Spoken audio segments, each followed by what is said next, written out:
No, I'm playing Mridanga. Someone play cartels. You want to play? Take.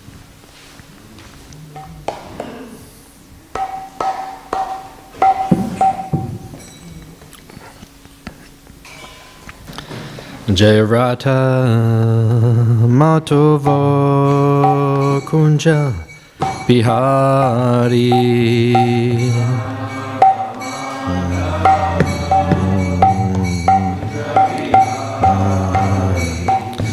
Rata Matova Kunja Bihari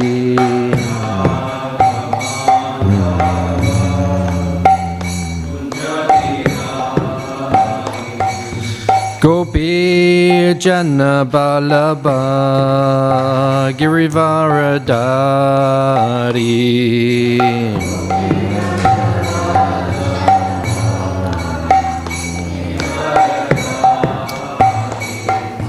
Gopi Jana Balaba Girivaradari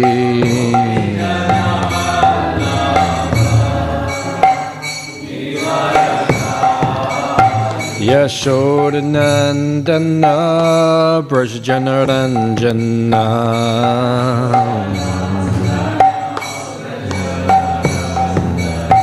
Yashodanandana Brajjanaranjana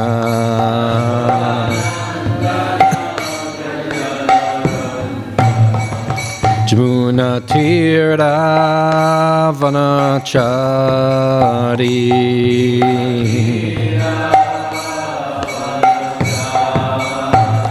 Jamuna Tira Vanachari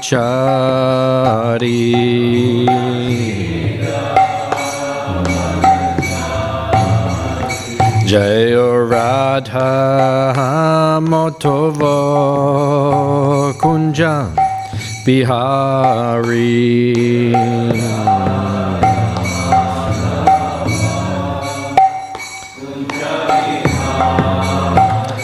Jaya Radha Motova Kunja Bihari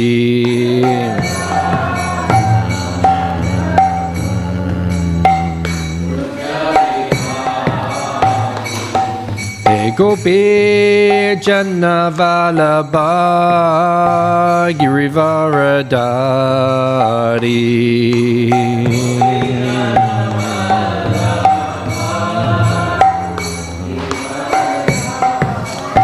Jaya Gopi Jana Vallabha Girivaradari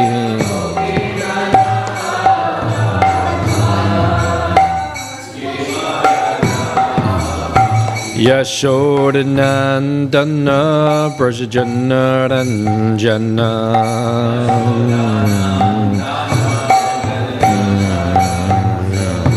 Yashodanandana Brajjanaranjana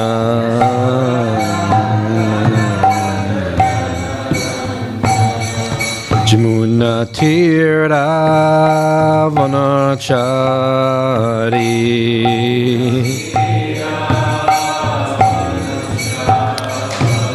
Jamuna Tira Vanachari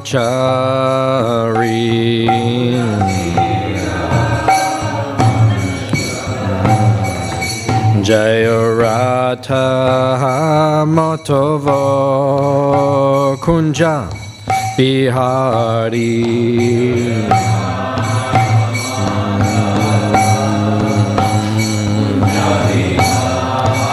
Hey Radha Matova Kunja Bihari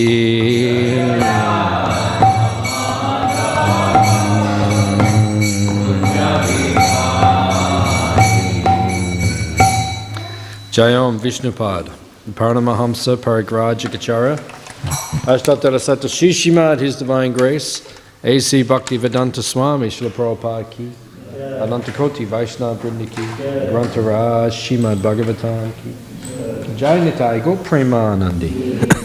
All glories the assembled devotees, all glories the assembled devotees, all glories the assembled devotees, all glories to Sri Guru and Sri Gauranga.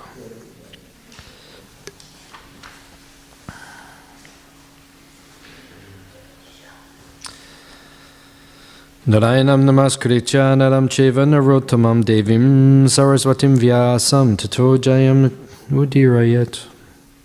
Om namo bhagavate vasudevaya. Om namo bhagavate vasudevaya. Om namo bhagavate vasudevaya.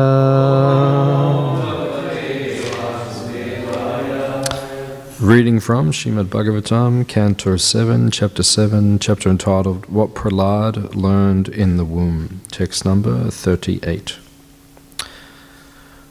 Koti prayaso surabalaka hare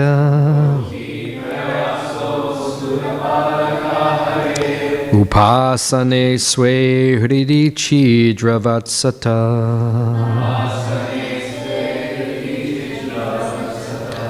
Swasyatmana sakur asesha dehinam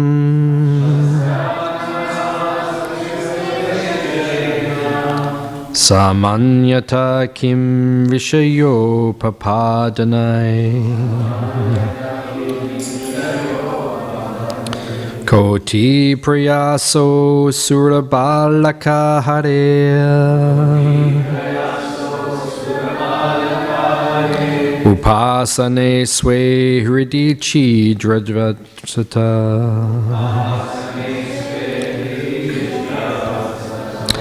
Swasyatmana sakyur asesha dehinam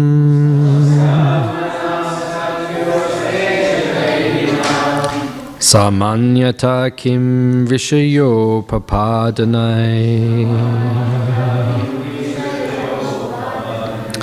Koti prayaso surabalaka hare Upasane swe hridi chidravatsata Swasyatmana sakyur asesha dehinam Samanyata kim vishayo papadanai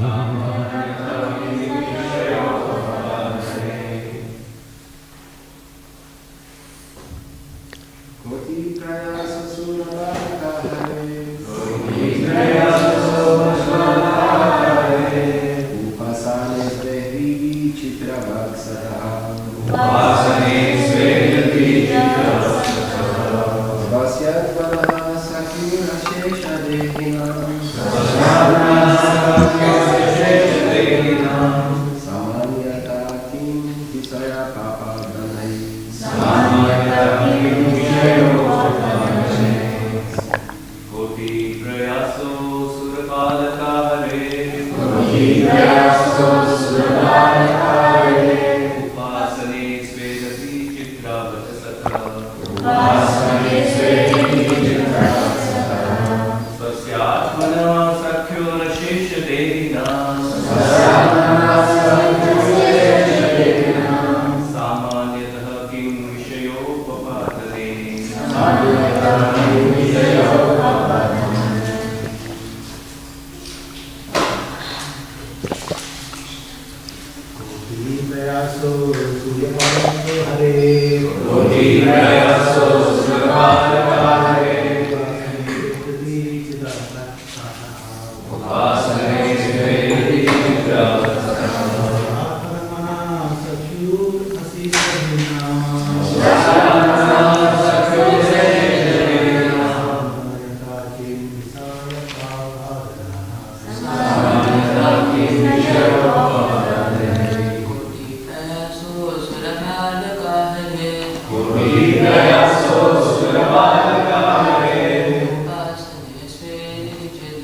Mataji's.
Kaha, what? Atiprayasa, difficult endeavor. Asura balaka, or sons of demons. Hare, of the Supreme Personality of Godhead. Upasane, in discharging the devotional service. Sway, in one's own. Hridi, core of the heart. Chidravat, just like the space. Sattaha, who always exists. Swasya, of oneself, or of the living entity. Atmanaha, of the super soul. Sakyu, of the well-wishing friend. Asesha, unlimited. Dehinam, of the embodied souls. Samanyata, generally. Kim, what? Is the need. Vishaya upadadhanai, with activities delivering the objects of the senses for sense enjoyment. Translation and purport by His Divine Grace, A.C. Bhaktivedanta Swami Srila Prabhupada. O my friends, sons of the Asuras, the Supreme Personality of Godhead is in His Supersoul feature always exists within the cause of the hearts of the living entities. Indeed, He is the well-wisher and friend of all living entities, and there is no difficulty in worshipping the Lord. Why then should people not engage in His devotional service? Why are they so addicted to unnecessarily producing artificial paraphernalia for sense gratification? Translation responsively. O my friends, sons of the Asuras, the Supreme Personality of Godhead, in His Super Soul feature, always exists within the cause of the hearts of all living entities. Indeed, He is the well-wisher and friend of all living entities, and there is no difficulty in worshipping the Lord. Why then should people not engage in His devotional service? Why are they so addicted to unnecessarily producing artificial paraphernalia for sense gratification? Purport. Because the personality of Godhead is supreme, no one is equal to Him, and no one is greater than Him. Nonetheless, if one is a devotee of the Supreme Personality of Godhead, the Lord is easily obtainable. The Lord is compared to the sky because the sky is vast, yet within the reach of all, not only of human beings, but even of the animals. The Supreme Lord, in His Paramatma feature, exists as the best well-wisher and friend. As confirmed in the Vedas, Sayujo, Sakayo, the Lord, in his personal feature, always stays in the heart along with the living entity. The Lord is so friendly to the living entity that he remains within the heart so that one can always contact him without difficulty. One can do this simply by devotional service, Shravanam, Kirtanam, Vishnu Smaranam, Padasevanam. As soon as one hears of the Supreme Personality of Godhead, Krishna Kirtan, one immediately comes in touch with the Lord. A devotee immediately comes in touch with the Lord by any or all of the items of devotional service. Shravanam, Kirtanam, Vishnu Smaranam, Padasevanam, Archanam, Vandanam, Dasham, Sakyam, Atman Nivedanam. Therefore, there is no difficulty in coming in contact with the Supreme Lord. Koti prayasa. On the other hand, going to hell requires great endeavor. If one wants to go to hell by illicit sex, meat-eating, gambling, and intoxication, he must acquire so many things. For illicit sex, he must arrange the money for brothels. For meat-eating, he must arrange for many slaughterhouses. For gambling, he must arrange for casinos and hotels. And for intoxication, he must open many breweries. Clearly, therefore, if one wants to go to hell, he must endeavor very much. But if he wants to return home back to Godhead, there is no difficult endeavor. To go back to Godhead, one may live alone anywhere, in any condition, and simply sit down, meditate upon the Supersoul and chant and hear about the Lord. Thus there is no difficulty in approaching the Lord. Adanta gobir vishatam tamishram. Because of inability to control the senses, one must go through great endeavor to go to hell. But if one is sensible, he can very easily, obtain the favor of the Supreme Personality of Godhead, because the Lord is always with him. By the simple method of Shravanam, Kirtanam, Vishnu, the Lord is satisfied. Indeed, the Lord says, Patram, Pushpam, Phalam, Toyam, Yome Bhakcha Prayachchahati. Tadaham, Bhakchupahritam, Ashnami, Prayatatmanaha. If one offers me with love and devotion a leaf, a flower, fruit, or water, I will accept it. Bhagavad Gita 9:26. One can meditate upon the Lord anywhere and everywhere. Thus, Prahlad Maharaj advised his friends, the sons of the demons, to take this path of back home, back to Godhead, without difficulty.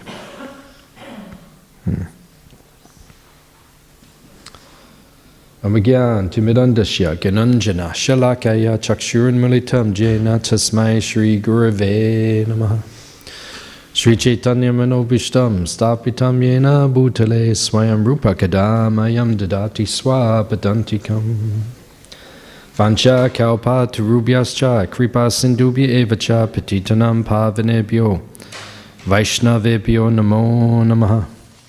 Jai Shri Krishna Chaitanya Prabhu Nityananda Shri Advaita Gadadha Srivasadi Gaura Bhakta Vrinda. Hare Krishna, Krishna Krishna, Hare Hare, Hare Rama, Rama Rama, Hare Hare.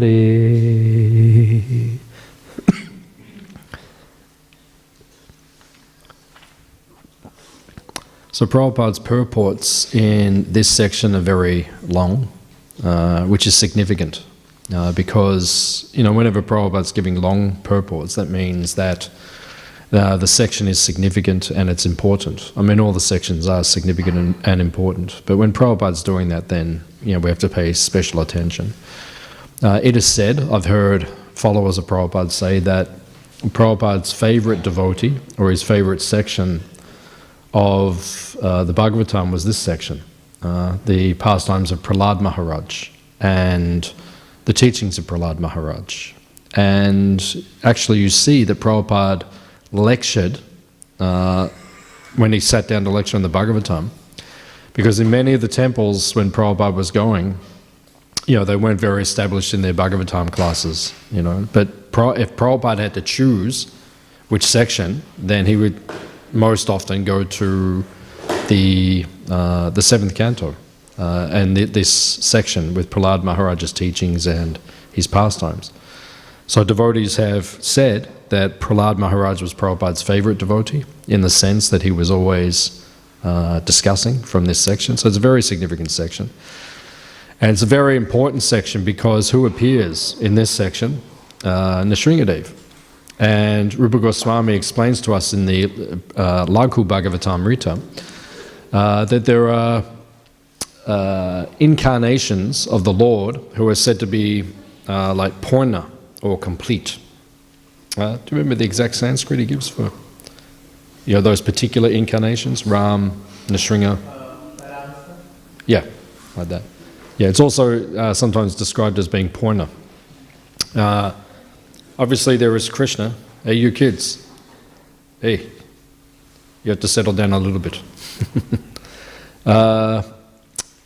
Krishna is Swayam Bhagavan, which means he is the complete personality of Godhead in totality. He is the original form of God. And then from Krishna there are various incarnations. And it is said that Lord Ramachandra and Nrsimhadev, they are also said to be Purna, which means they show a complete manifestation of the opulence of God. So they're special. Krishna, Lord Ram, and Nrsimhadev. And then to that we can add Lord Chaitanya, because Lord Chaitanya is non-different, and obviously Lord Nityananda, because Balaram is also equal. So if you take that group, they are said to be like the complete manifestation. And then the other incarnations, they don't show as much of the opulence of God, as much of the sweetness, as much of the potency and the power. But in this section, Nrsimhadev appears, so it's a very significant section, and it's very famous, and a lot of devotees, for a lot of devotees, their favorite form of God is Nrsimhadev, for obvious reasons, because he's so powerful, and he's so fierce, and he's overwhelming. So, we're naturally attracted to him. I mean, imagine if we walked out now and you saw, an 18-foot or an 18-meter or 1 kilometer high, half man, half lion form. He takes this huge form, and it's so powerful, it's so overwhelming and attractive, that personality of Godhead. Nrsimhadev, Ugra Nrsimha, when we see him in the Bhagavatam, when he first comes out of the pillar, like in Mayapur, that is Ugra Nrsimha, just jumping out of the pillar. That particular form is like the sum total of God's anger. Imagine when you get angry, like the angriest you've ever been in your life, if you think of your most angry time, right? That's nothing compared to when Nrsimhadev gets angry. When God gets angry, he becomes half man, half lion, and it's fearsome, right? If we saw that, because we see at the end of the pastime, the demigods can't even go near him, because they're so overwhelmed. The devatas, after they've seen Nrsimhadev, we can't approach him. He's so powerful. Actually, it says in the Chaitanya Bhagavat that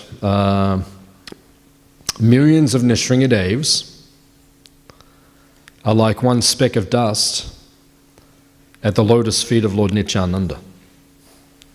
So that shows how powerful Lord Nityananda is, how powerful Balaram is. Because even the Nrsimhadevs, they're just like specks of dust, right? Compared to the power of Nityananda Prabhu, of Lord Balaram.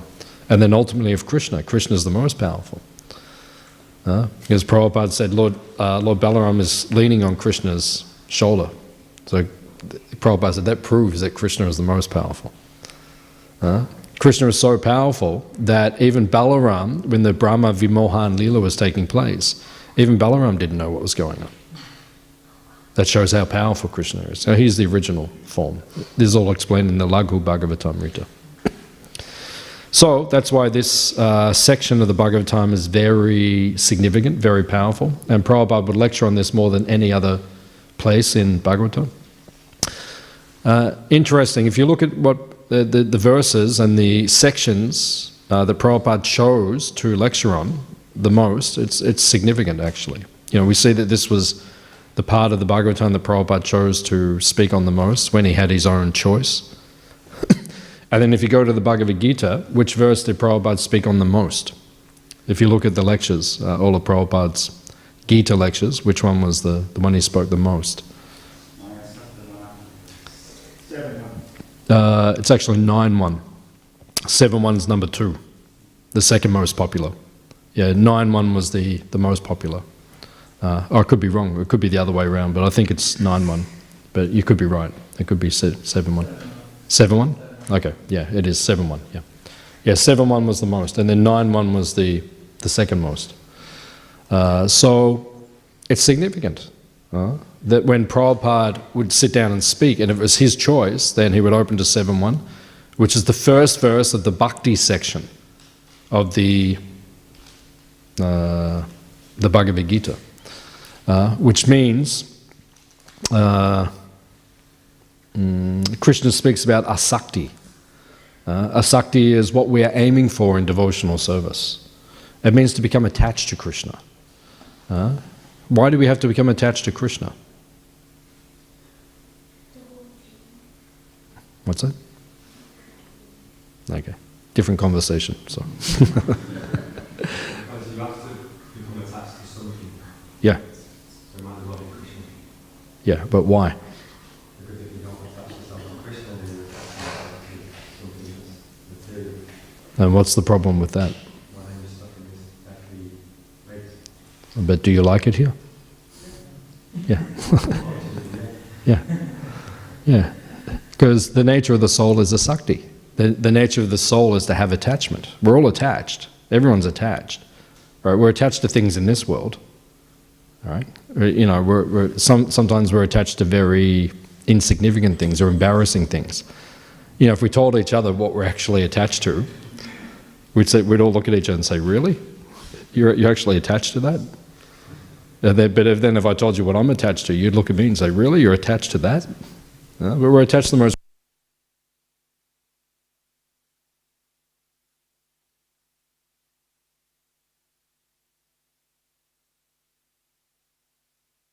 You have to use your own voice. Like that. But we have such high quality members of our Brahmacharya ashram that they instantaneously produce microphones that work with mystic power, empowered by Krishna himself. Krishna Shakti Vina. Without Krishna's potency, you cannot do anything. So the brahmacharis are so powerful that immediately they can manifest a microphone that works. This is Shakti. This is energy. Thank you so much. If we don't become attached to Krishna, we'll become attached to something in this world. We're all attached. That's the nature of the soul to be attached. But now we have to withdraw the attachments. That's the process of yoga. And yoga has 8 levels. And the 5th level, what is the 5th level called? We go from yama, niyama, asana, pranayama, and then we get to pratyahara. What does pratyahara mean? Pratyahara means we withdraw the senses from the sense objects. That's part of the yoga system. We're yogis, we're bhakti yogis, or we're trying to be bhakti yogis. So that's part of our system. Our system is to withdraw our senses from the sense objects, which means asakti. Asakti means attachment. We have to, in devotional service, we have to endeavor to withdraw our attachment to material things, external things, and internalize and focus our attachment to Krishna. That's part of our process. We have to do like that. We have to withdraw. So sometimes that's mechanical. We have to do it mechanically. Like we know we have the attachment, but we also know we have to withdraw we have to mechanically withdraw ourselves from that attachment. Right? That's part of what brahmacharya is. When you're a brahmachari, many of us here were brahmacharis. I'm very fortunate today. I have my brahmachari leaders with me. Shanti Prabhu. When I joined, he was my leader. as a brahmachari, and Prana Prabhu, they're my senior brahmachari. We're all brahmacharis together, right? And Vishnu Priya Mataji. When I joined, she was already married, but she was brahmacharini, all right? So why do we practice brahmacharya? I practiced for a number of years, we all practice for a number of years, because we're withdrawing our senses from the sense objects. Why? Right? To reduce the attachment to the material things. And then it gets to a point in your brahmachari existence where you may have to enter the grihastha ashram. So there's a type of brahmachari which is called upakravana. Upakravana brahmachari, which means he knows he's going to get married, or they know they're going to get married, brahmachari, brahmacharini, but they're practicing, right? Controlling their senses, right? And practicing, so that at some point in time, they can then learn to control the senses. And if you can learn to control the senses, then when you enter grihastha ashram, right, when there's many distractions and attachments around you, then you have control of your senses. I know for myself, my brahmachari training, it still carries me now. Everything I learned and the discipline that we learn at that point in time, it carries you in devotional service for the rest of your life, your grihastha journey. Most devotees will go into grihastha ashram. Statistically, that's seen. If someone can stay brahmachari, we bless them, and we say, please do it on our behalf. Then we will give you our blessings. But for those of us who cannot, Bhaktisiddhanta Saraswati Thakur said the grihastha is actually a brahmachari grihastha, or a grihastha brahmachari. Right? You're still controlling your senses. It's virtually the same thing, but now you're in contact with the opposite sex. But you have to learn to withdraw and control your senses. That's what spiritual life is about. The first verse of the Upadeshamrita, the Nectar of Instruction, tells us you have to control the vegans, right? The urges, right? The attachments, right? We have to control those things, right? And then that is pratyahara, right? That is the system. So we learn to control our senses. We learn to withdraw our attachments. And then we can face the attachment to Krishna. And we have to become attached to Krishna. Right? How do you become attached to Krishna? That's the question. Right? Prabhupada, it's actually interesting, this purport is very beautiful. Prabhupada said actually it's easy to become attracted to Krishna. It's actually easy. So then that begs the question, why do we find it so difficult? Prabhupada says in this purport, he says several times, it is easy to become attracted to Krishna. If you want to go to hell, you have to work hard. Not easy to go to hell. Hands up, you want to go to hell. You want to go to Patala Loka? No, you don't want to go. No. Anyone want to go? It's nice there. No, it's nice. It is. Like, sense gratification there is very good.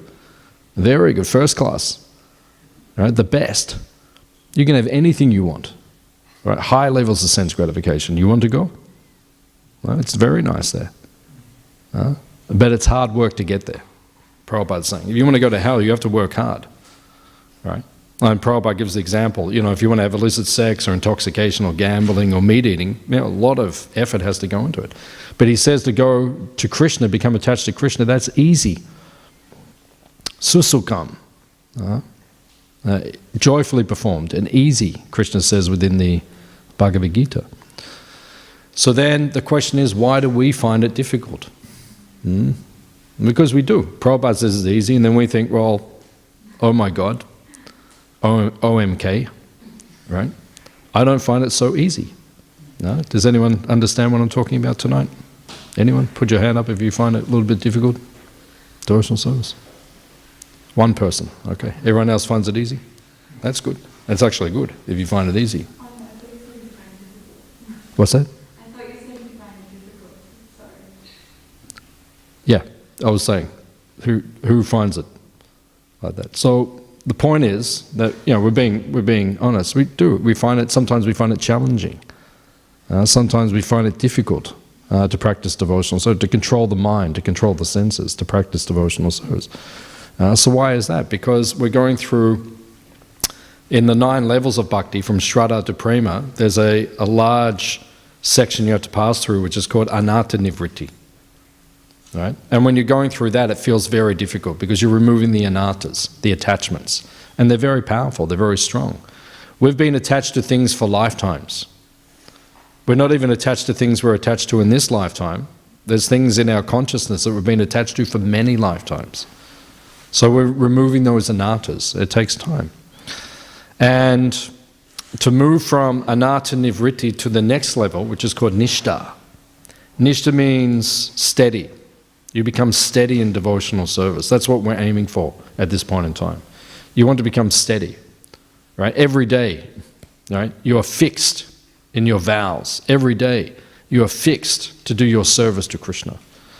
Right? That is steadiness. Actually, Balaram Prabhu, who was, when we were brahmacharis, then he was the temple president here, he actually asked Prabhupada one time, he said, what is the qualification to take Brahmin initiation? Right? He said to Prabhupada, what's the qualification? Prabhupada said that they have to be steady, nishta. So, are we on the platform of nishta? We have to look at ourselves. Are we steady? Are we fixed? It doesn't mean that we have to be completely free of anattas to be on the platform of nishta. Right? It is not that you will be 100% free of anattas. It's not that material attachments are not there.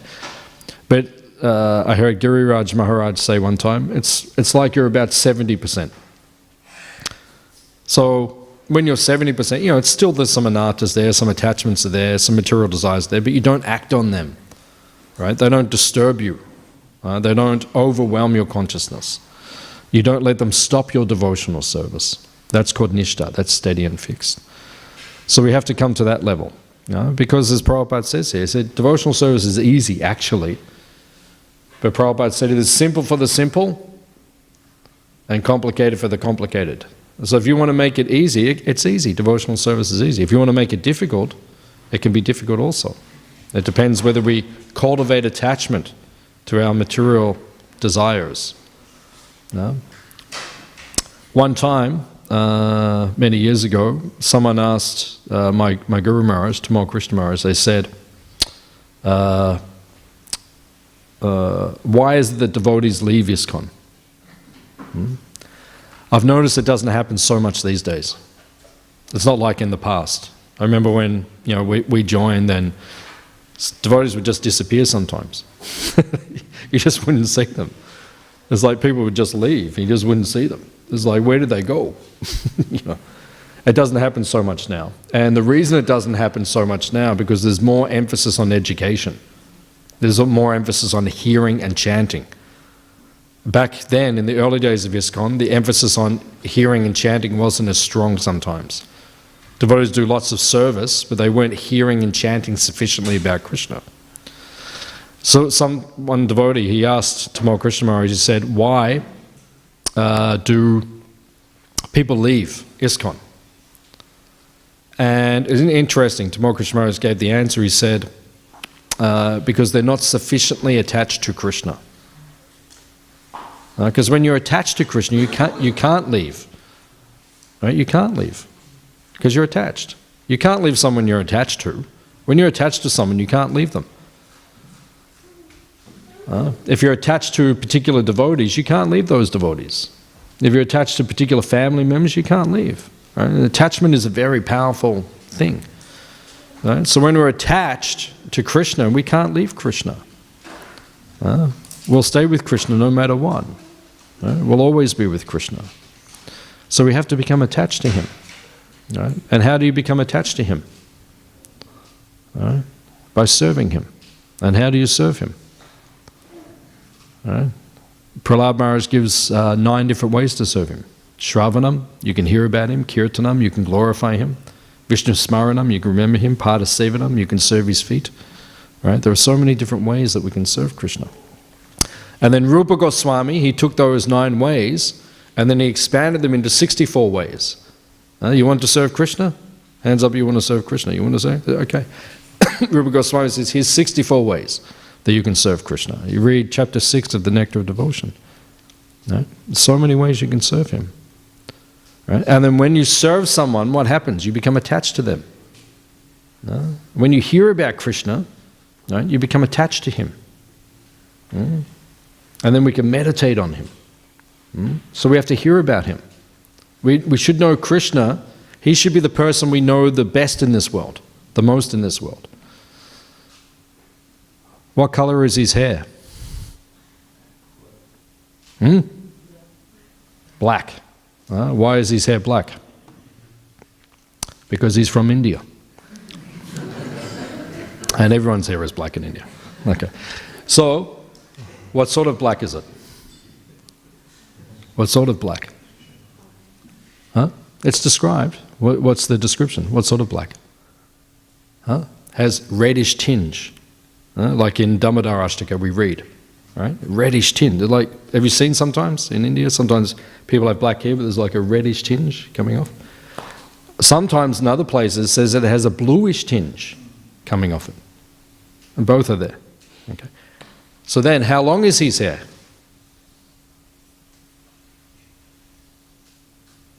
How long is Krishna's hair? It depends how old he is. Right? When he's Kaumara age, it sits on his shoulders. When he's Poganda age, it goes halfway down his back.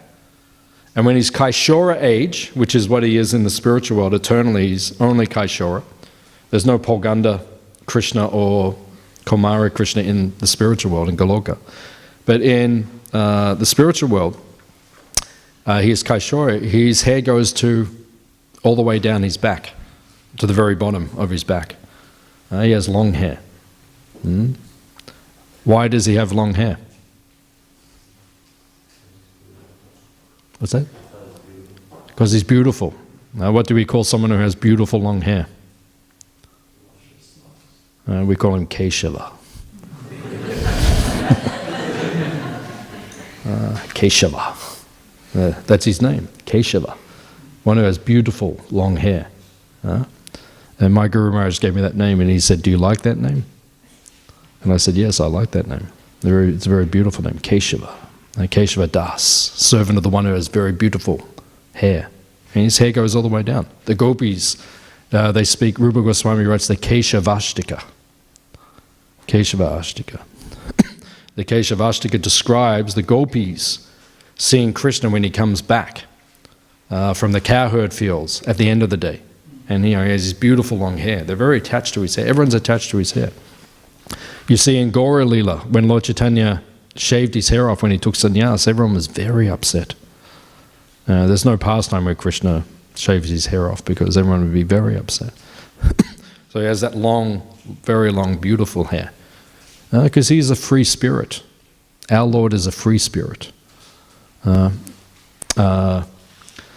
Sometimes Mother Yashoda, in the morning when they're going out to herd the cows, Mother Yashoda, she says to Balaram, she says, "Look after him. He's Dalji." He's the older brother, so he looks after Krishna. She says, "Look after him." And then Krishna, he becomes a bit upset. He says, "I am the leader of the cowherd boys. I am the leader. You're telling Balaram to look after me. I am the leader." That's why he has his long hair. He's like very free spirit. He just likes to enjoy. So he has that very beautiful long hair. What color are his eyes? What color? Krishna's eyes. Have you seen him lately? Dark brown. Dark brown. Very beautiful eyes. Shaped like a lotus petals. Very beautiful. And dark brown. And Srimati Radharani, her eyes are dark blue. Sometimes you see, like the Gujarati people, and their Indian body, they have the beautiful golden skin, beautiful black hair. Most Indian, like 99% of Indian people have brown eyes, but they occasionally get someone who has like green or blue. Oh, it's so beautiful, so striking. Sometimes we do parikram around Govardhan Hill, and you go past a group of the Gujarati Matajis, and they're all singing and doing their parikram, and then you see one of them. And blue or green eyes, just striking, so beautiful. That's what Radharani's eyes are like. She's so beautiful. She's the most beautiful.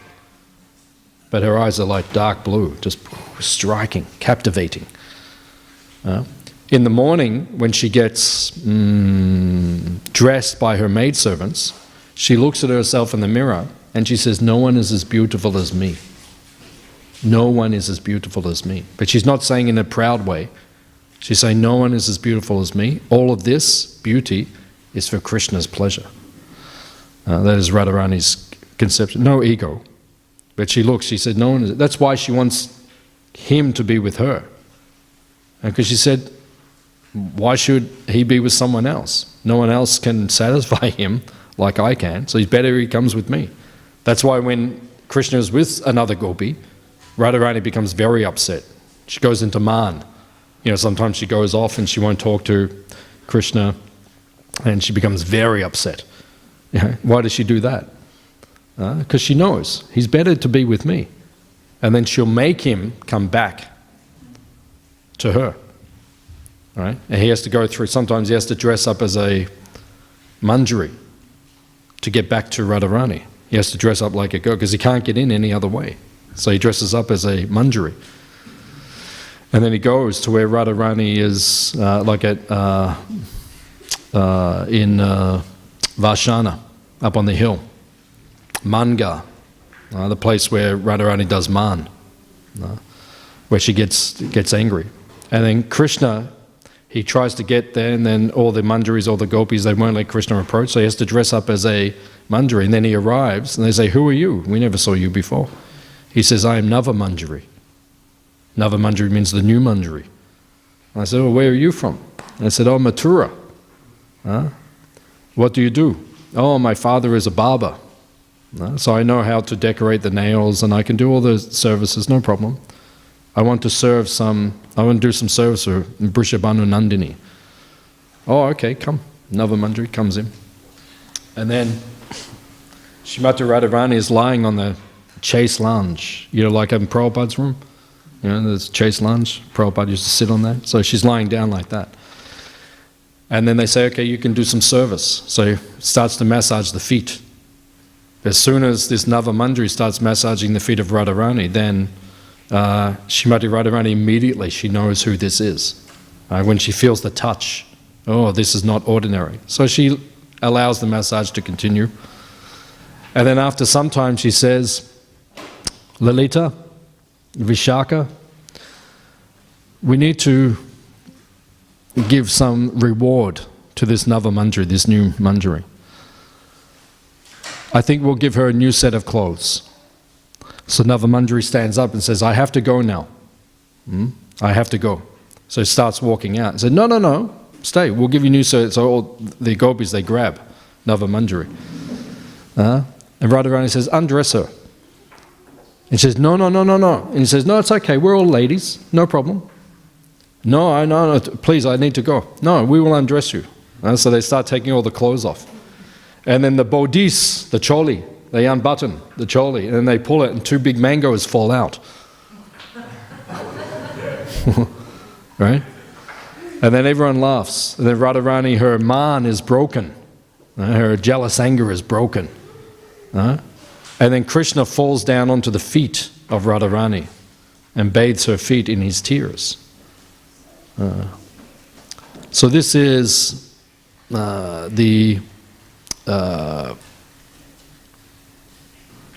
in Vrindavan, this is the love which is there between Radha and Krishna. So Radharani, she has these beautiful blue eyes, but sometimes they become very angry, jealous anger. And Krishna has very beautiful brown eyes. And the whites of their eyes, the corner of their eyes, they're always pinkish, like a lotus flower, white but pinkish, because everyone in the spiritual world is constantly crying. You'll know when you're in the spiritual world because everyone there will be crying, right? When you feel strong emotion, like when you're seeing someone you haven't seen for a long time, or they're going, and then your eyes become moist. So in the spiritual world, it's like that all the time. So everyone has these pinkish eyes. So Krishna has like pinkish eyes, like the lotus flower. So we have to know, if we want to become attached to Krishna, and to Srimati Radharani and all the devotees, then we have to know about them. No? That's how we develop attachment. We have to hear about them. And by hearing about them, then we'll become attached. And when you become attached to Krishna, then you won't be attached to anything in this material world. Because Maya is very powerful. Krishna says, Mama Maya Durachaya. It is very powerful, this material energy. Maya is strong. Right? It can take any of us like that. Maya is very powerful. It's Krishna's energy. So the only way you can overcome Maya, you have to become attached to Krishna. No? That's what the Bhagavad Gita is teaching. So we'll stop here. We'll see if there's any questions or comments on anything we discussed. Yeah.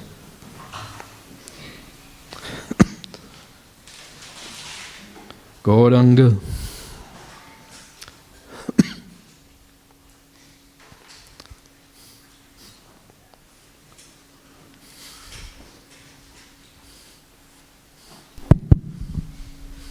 Hare Krishna, Prabhu. Hare Thank you for the class, it was really nice. I wanted to ask, what colour is Radharani's skin? Because obviously she's white here. But what colour is her skin in the spiritual world? When we say the pranam mantra for Radharani, we say Tapta Kanchana Gaurangi. Gaura Angi. Angi means her limbs. Gaura, the colour of gold. So it is said like molten gold. Have you seen molten gold? Yeah. You've seen it? Yeah. Yeah, so you know when they melt the gold, Yes. and it's hot, and it glows? Yeah. Yeah, that's her colour, something like that. Yeah. Golden and like glowing, like a very lustrous Yeah. colour. Yeah, it almost glistens, doesn't it? Yeah. Molten gold, yeah. Yeah. Becomes shiny. Yeah. Thank you, And Prabhu. Krishna also glows. Krishna glows in the dark. He's Brahma Jyoti. Because sometimes in Vrindavan, he's always being accused of stealing the neighbours' things. Because in the old days, they didn't have fridges. You keep your boga in the fridge. But in the old days, they had cool rooms. So in the centre of the house, there was a room which was dark and no sunshine could get there. And that's where they would keep the foodstuffs. And they would last 1 day or 2 days just because, it was cool. So Krishna used to go and steal things from there. When he used to steal the butter and, makan chor and those pastimes. And then the gopis, the elder gopis, sometimes they come to Mother Yashoda and said, he comes into our house, he steals things. And she said, how could he? Like, it's dark in there, how could he do that? And they said, no, he glows. Like, he's self-illuminated. When he goes in, everything lights up and then he takes whatever he wants. And so they have this natural glow in the spiritual world. Everyone has it. Everyone has a glowing body. One day we will have a glowing body also. Like that. But Krishna's body glows the most. Because it is full of Shakti. Because what is the Brahma Jyoti? The Brahma Jyoti, the spiritual light which comes from Krishna, it is his Shakti. His energies. And there are 16 principal Shaktis, which emanate from Krishna's body, his potency. So when we go to the spirit, we also have some Shakti, but not to the level of Krishna. Just like the pastime of Aghasura? Aghasura? The snake. Oh, yeah. Oh, no, I thought that was... I'm thinking of Kaliya. Yeah. Agha, he's a different one. Kaliya had many hoods. Agha was a big snake. And Krishna and the cowboys ran into his mouth, like that. So in the commentary for that particular pastime, the Acharyas say that the cowboys all ran in to his mouth, and then Krishna became fearful due to the influence of Yogamaya, that he thought, and then all the cowboys thought, Krishna has to come and save us. But the Acharyas point out, each one of the cowboys was so powerful. They had so much power themselves, they could have destroyed Aghasura by themselves. But they always think, Krishna will save us. So Krishna went in and then he expanded himself and suffocated Aghasura. But in the spiritual world, you have a glowing body also. But we're attached to staying in this material world with bodies that do not glow. And they smell a little bit. Any other questions or comments? Prabhu, do you mind if I ask you one more question? Yeah. Excuse me, but you know when you mentioned the Brahma Jyoti, and we say that the Brahma Jyoti is coming from Krishna's body, which body of Krishna is it coming from? All these bodies are the same. So is it literally? Like, is the Brahma Jyoti literally coming from Krishna's bodies? Yeah. Yeah. All of his forms, any Vishnu form, that's where the Brahma Jyoti is coming from. But the original form, obviously, that's where it's emanating from, you could say first, but all of Nrsimhadev glows, everyone has this Brahma Jyoti. So is it like saying, you know, the spiritual world in itself is obviously glowing, which is Krishna's body, and then that's the Brahma Jyoti in between here and the spiritual world? It means, if you look at the first canto of the Bhagavatam, you're on the first canto, and there's the Goloka planet, which is the largest planet, and then there's all the Vaikuntha planets, and then in between the planets there is the glow, so that's coming from the forms of the Lord. Oh, okay, cool, nice, thank you. Yeah. Cool, that's good. You have a question?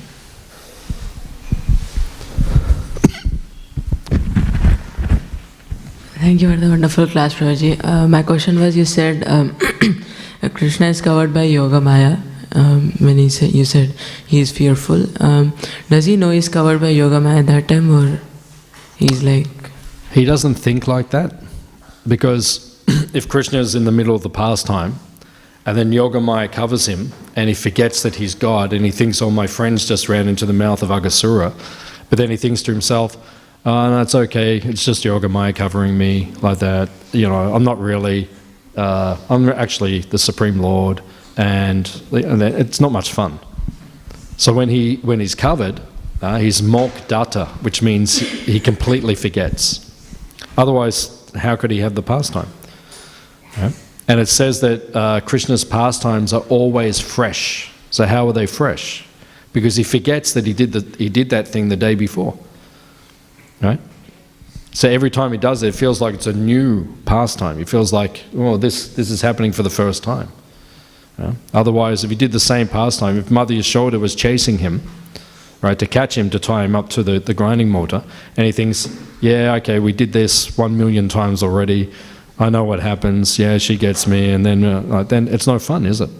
So then he has to forget everything. So that's called mok datta. And then savagya means he knows everything, but Yoga Maya facilitates that he forgets everything. Does it make sense? Thank you, Prabhuji. Okay.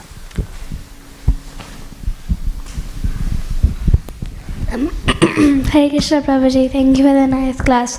Prabhuji, you mentioned in the start how attaining Krishna is easy. But I've also heard in Prabhupada's lectures that to attain Krishna we need to do intense bhakti. Like we shouldn't waste even one moment. But sometimes we get the feeling like, why are we doing so much bhakti? We like the enthusiasm in it. We like the intensity in it. So how to understand? So what's the question? How do we understand this? Understand? I don't understand. What's the question? So Prabhupada mentions in his lecture how it's easy. It's easy and we have to do intense bhakti. Yeah. We shouldn't waste one moment. But sometimes when we're doing bhakti, we get the feeling like we ask ourselves, why are we doing so much bhakti? We lack the enthusiasm and the intensity in bhakti. So the question is, why do we lack enthusiasm? Yeah. Is that the question? We lack enthusiasm because we're still attached to Maya. We're still attached to the material world. That's why sometimes we lack enthusiasm. But when we become spontaneously attracted to Krishna, then we'll always be enthusiastic. That's the symptom of an advanced devotee. An advanced devotee is always enthusiastic to serve Krishna. Like Prabhupada. Prabhupada was always enthusiastic. So we should also become like that. When someone says, do you want to do service? We said, yes, I want to do service. Like that. We should always be enthusiastic. Is that okay? Thank you, Prabhuji. That's good. Any other questions?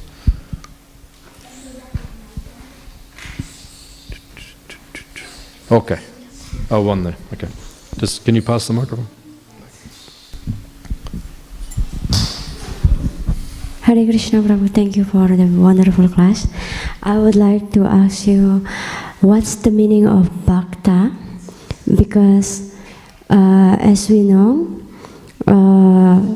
for the new devotee, sometimes we call them Bhakta, this Bhakta, and that. But Prahlad Maharaj, since from his baby, why do we call Bhakta Prahlad? Why do we call Bhakta Prahlad? Yeah, as we know that for new devotee, we call them Bhakta, or the one who doesn't get initiated, we call them Bhakta, like Bhakta John, Bhakta. Yeah. And so I would like to make sure what is the meaning of Bhakta? Yeah, well, literally, Bhakta means devotee. One who has bhakti, bhakti means devotion. One who has bhakti is called a bhakta, a devotee. So, we say devotees, all the devotees. But it means in Sanskrit, say all the bhaktas, all the devotees. So that's the meaning, literally. So when we say like bhakta so-and-so or bhakta like this or bhakteen so-and-so, that's because they're not initiated yet. So we're saying the devotee who is like that. Does it make sense? Or is that what you're asking? Or? Yeah, that's what it means. So is that what you're asking? I was just a bit confused. We address new devotee as Bhakta, but Prahlad Maharaj, since he's from his womb, he was already devoted. But when people say Bhakta Prahlad, they mean the devotee Prahlad. Literally, that's what it means. I did hear one sannyasi say many years ago that, at the end of the Nrsimha prayers, we say Jaya Prahlad Maharaj. And sometimes we say Jaya Bhakta Prahlad. I heard one sannyasi one time, he said we should not address him Bhakta Prahlad. We should say Prahlad Maharaj. That's what I heard. But many devotees do say it, particularly in Mayapur, they always say Bhakta Prahlad, like that. So literally it means the devotee Prahlad. That's what it means, literally. Whether it's correct or incorrect, I'm not sure, but like that. Thank you. Okay. Any other questions? Okay, Srila Prabhupada ki?